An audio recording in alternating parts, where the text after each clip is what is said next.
Pinamamahalaan ng National Meat Inspection Service o NMIS ang masusing pagbabantay sa Veterinary Inspection Board.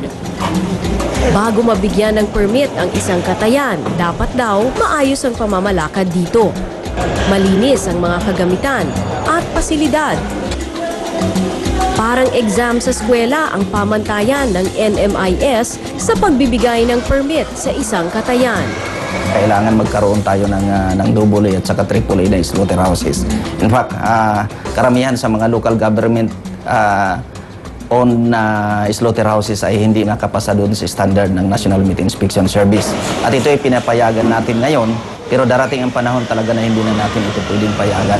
In fact, sa buong bansa, ang hindi nakapasa sa standard ng National Meat Inspection Service na slaughterhouses ay umaabot ng 87%. Pasado sa NMIS ang Rublu Abattoir, isang pribadong katayan sa Cainta, Rizal. Mahigpit daw nilang pinatutupad ang patakaran ng NMIS. Kaya naman pinarangalan sila na Outstanding Slaughterhouse noong 2009. Pit kami basically sa butchers, sa mga meat dealers, tsaka sa lahat ng mga tao na involved dito sa slaughterhouse. Regarding sa mga policies, tulad nung naninigarilyo sa loob, yung mga dumudura dito, yung mga gano'n. Kung sa mga pampublikong katayan kagaya ng VIB, mano-mano pa ang pagkatay, dito, high-tech na.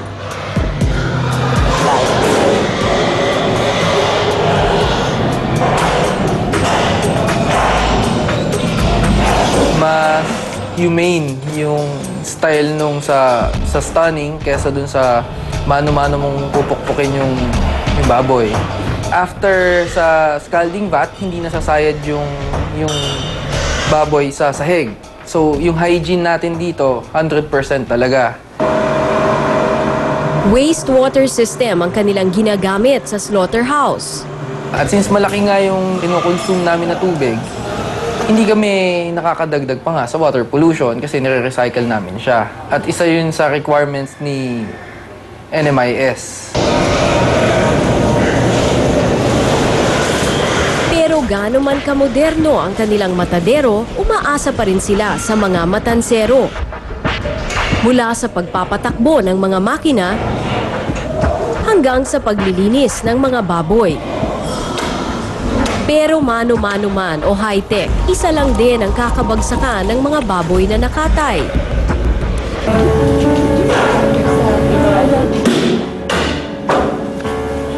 Naunang matapos katayan sila Tabby, kaya naibagsak na sila kaagad sa meat shop. Pagmamay-ari ng asawa ni Mang Boy ang tindahan. Si Tabby na kanina nyo pa sinusundan ay dadalhin na sa Divisoria Mall para mabenta sa ibang tendera. 15 hanggang 30 baboy ang ibinabagsak sa kanyang meat shop gabi-gabi. Bulto magbenta ng karne ang meat shop at mas mababa raw ang presyo kumpara sa palengke. Kasi kaya lang sa amin nagiging mababa ng konti dahil sariling biyahe namin, sariling benta namin, sariling kuha namin sa farm.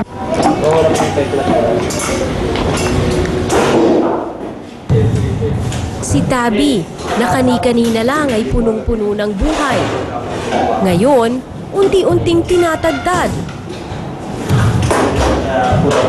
Karne na lang siyang naghihintay ng bibili.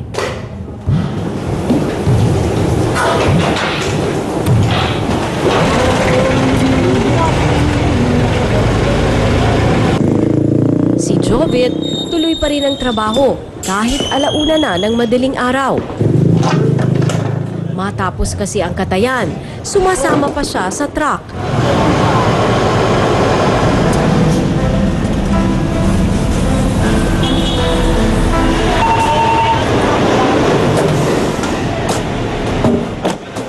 ₱500 ang kinita ni Jovit bilang matansero at pahinante ng meat dealer ng gabing yon.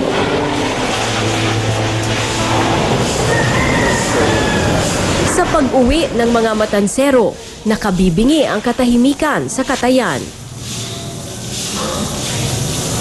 Ang mga tagalinis ng matadero ang siyang abala ngayon. Lahat ng iniwang marka ng mga kinatay na baboy, kanilang binubura.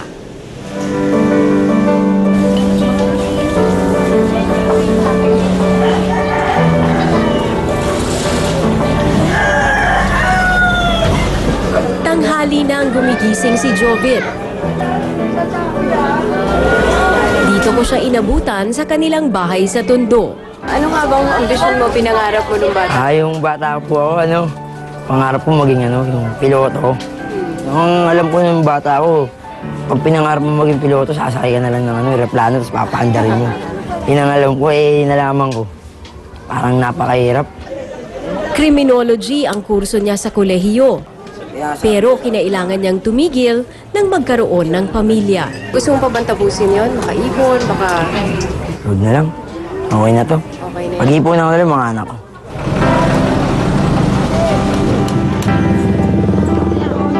Kagaya ni Jovit si Tata na nakilala kong namimili ng laman loob sa VIB.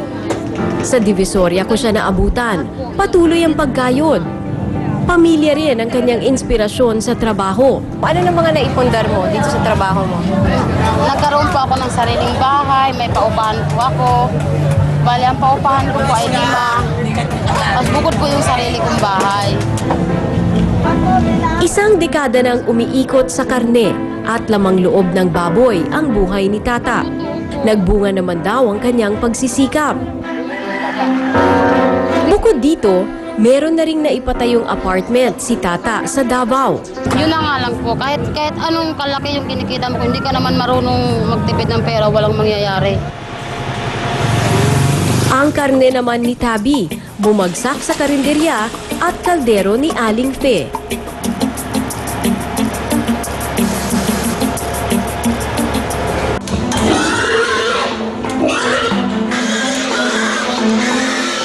Sila ang mga buhay na pinagdudugtong ng katayan, pinagbibigkis ng mga baboy na kinatay.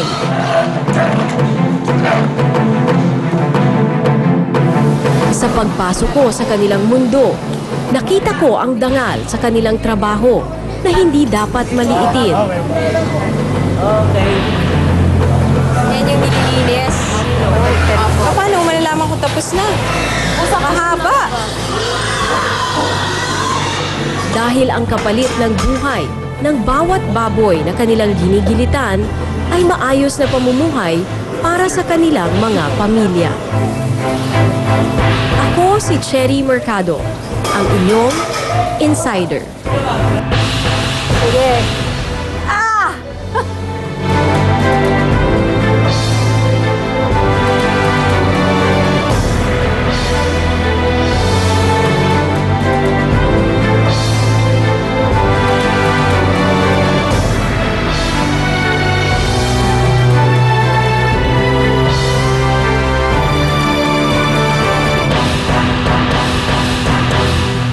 Pangunahing